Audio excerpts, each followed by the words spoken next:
the most important part of any financial plan is understanding what you're planning for. And to understand what you're planning for, that's goals. What is the number one secret to unlocking your money mindfulness or our money mindfulness? What would be the first thing you would like to share with us here? Yeah, the most important thing I think we can do is actually go inside. This makes a lot of sense when you think about my background, starting off as a seminarian and becoming a Buddhist academic. And you don't have to meditate. I recommend that you do, but you don't have to. The most important part of any financial plan is understanding what you're planning for. And to understand what you're planning for, that's goals. That's what are the things that are most important to you. And that starts with purpose, and purpose starts with values. So we built a course, and it's free on our website when you go to it. It's a values, purpose, and goals course. And the most important step when you're starting to think about your financial future is really understanding what you want it to look like. Once you know what you want it to look like, it's very easy to create a plan to get there. But if you don't know, if you don't go internal, if you don't think about it and don't spend some time with it, the world will just give you things to be worried about. The world will just wonderfully, here, you should pursue this, or you should pursue that. Your parents will give you a job path. Your peer group will tell you how to spend your money. If you go to social media, you'll see the kinds of things you're supposed to want. But if you don't go internal and think about it yourself, you'll never know what will bring you happiness and what will bring you well-being. And you'll always be on the search for more. And that's unnecessary. You don't need more, you need enough. Okay, so make sure I capture that. So go inside, right? And that could involve meditating or not, but you do recommend that. And really understanding your values, your purpose, and your goals, and what is it that you're planning for, for this chapter of your life, for the season of your life, for the future of your life and your family, and how that involves with finances. And then I do like that quote you said, the world will give you things to worry about, right? Isn't that so true? I mean, that's where we're at in this world where they're telling us everything we should be worried about, we should be angry about, we should be upset about, we should be doing something about, right? I mean, it's constant, and it's from maybe 100 voices, right? In 100 directions, 100 times a day. And it can be quite a bit of the opposite of being mindful. It could be kind of chaotic. So maybe walk us into the second secret or the second step once you've done the first one, but also any thoughts on what I just said? Yeah, I mean, it's so true. We are inundated every day, and there's something just to understand, and that's everyone is selling you. Everything you hear, every message, every commercial, every political message, everyone is trying to get you on their side. Everyone is, and that's not bad. Like, we should just expect that people are going to look out for what's important to them. Like, maybe it's animals in the shelter that's important to them, and so they're going to post things on Facebook or on Twitter about how you should support animals in the shelter. Maybe it's financial. Maybe it's helping the homeless. Maybe it's whatever it is. Every message you get is designed to move you in some way, or to show you how important the messenger is.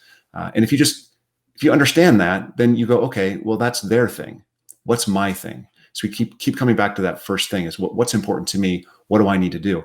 When it comes to our space is finance. I work with a lot of entrepreneurs. We work with a lot of artists, writers that are very successful. And the thing that they want to do is they want to build something. They want to write something. They want to create a company. They don't want to worry about their finances. So what we've created the easiest path, which for us is more like passive investing. I know that a lot of your listeners, and I've listened to a few of your episodes, are very active in the process. And there are some people that are very active, and that's fantastic. That's what they want to do. There's some people that don't want to think about the money. They actually want to be dedicated to something else. They want to be dedicated to their art, or to their business, or to their nonprofit that they founded, or what have you. And in doing that, they still have to keep an eye on it. They still have to think about it. They still have to pay some attention to their own financial success, because one day we all retire. One day we all rely on those assets. One day we need an income that we can't outlive, in retirement at some point. So how do we get there? Excellent. Yeah, no, I think that's there's a lot of wisdom there, and it is understanding that we're being, words matter, and what we allow into our hearts, into our minds, right? And everyone, and people care, right, about there is passion in this world, and that's important, right? But realize that it's it can be it may not be aligned with your values and your purpose and your goals and what you've been called to do and the people you've been called to serve, right? And it's protecting yourself from not being inundated with things that are distracting or not helping you in your purpose. So okay, so that's kind of understanding that where we're at and the realities of those facts. So maybe that's kind of step number one. What would be step number two once we're moving towards money mindfulness? What's the second secret here?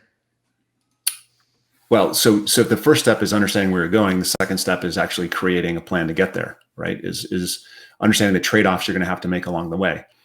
In the process of setting your goals, you're doing a couple things. One, you're identifying the things that are important to you. Two, you're identifying the things that are not as important to you. And so now, as you move forward into the world, you know that you've agreed, in this process, you've agreed that I'm not going to pursue this and this and this and this, so that I have the higher probability of achieving this and this and this and this, right? I'm trading things off in my life. How this shows up in life in many places, and I live here in the San Francisco Bay Area, it's very expensive to live here. But there's a question. If it's cheaper to live in Pinole and commute to San Francisco, and you can get a bigger house for that, is it worth the 2-hour time spent in commuting every day? And these are trade-offs. These are trade-offs we can make either just happenstance or we can make intentionally.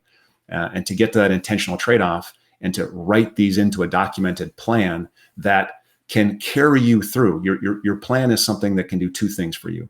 It can defend you against bad decisions. So what does my plan say I'm supposed to do here? It can also be the thing that pulls you through. What are my goals? Well, I have those in my plan. If I just follow this plan, I see that 10 years of doing this, I'll get to this thing that's really important to me, whether it's retirement or sending a kid to school or that the second home purchase that's, in Napa or up in Tahoe. And so having these things written down, creating a path, which is, date specific, dollar specific, that fits within your resources. Like how much can I save to actually make these things happen? And then simplifies the step that most advisors spend the most time on, simplifies the investment step. Investing shouldn't be that complex. It shouldn't be that active. The research all tells us that those folks who are the most active are not necessarily the most successful. The people that are most active, put the most effort and time into investing in a better way, don't actually end up with better returns. And so what can you do to do it really simply and really easily and still get there? First, you got to know where there is, got to make your trade-offs, and then you keep it simple. Excellent. Yeah, tons of wins in there.